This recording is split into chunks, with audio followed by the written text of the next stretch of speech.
The new Land Rover Defender has been a considerable success. In the US, Land Rover has been struggling to keep up with demand for the off-roader.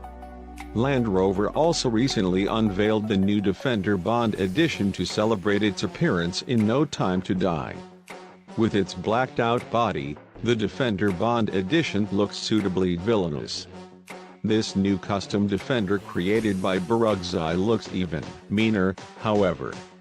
The aftermarket company has already built bespoke body kits for the Range Rover Sport, Vogue, and Velar, and now the tuner has unveiled its latest kit for the Defender 110. Dubbed the Falcon, Barugzai's custom off-roader is designed to keep the heritage and legacy of the Defender with a modern touch. To give the Defender even more presence, Barugzai has fitted a custom front, bumper apron and grille, new side vents, and an exposed carbon hood. Other exterior modifications include a front roof spoiler with integrated LED lights, a rear spoiler, a rear bumper apron, and a carbon fiber rear wheel cover.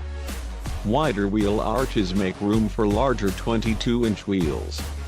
While the Falcon looks like a Defender SVR on the outside, it doesn't perform like one because Barugzai has left the Powertrain stock.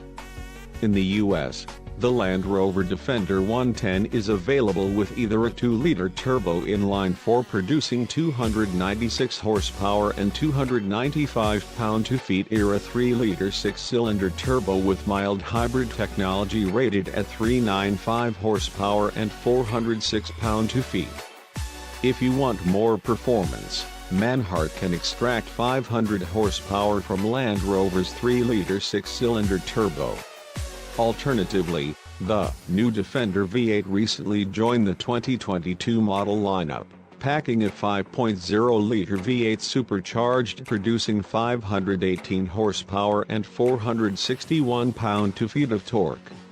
For now, the Defender V8 is the most powerful version of the rugged off-roader, but not for much longer as Land Rover is reportedly working on an SVR version with 600 horsepower.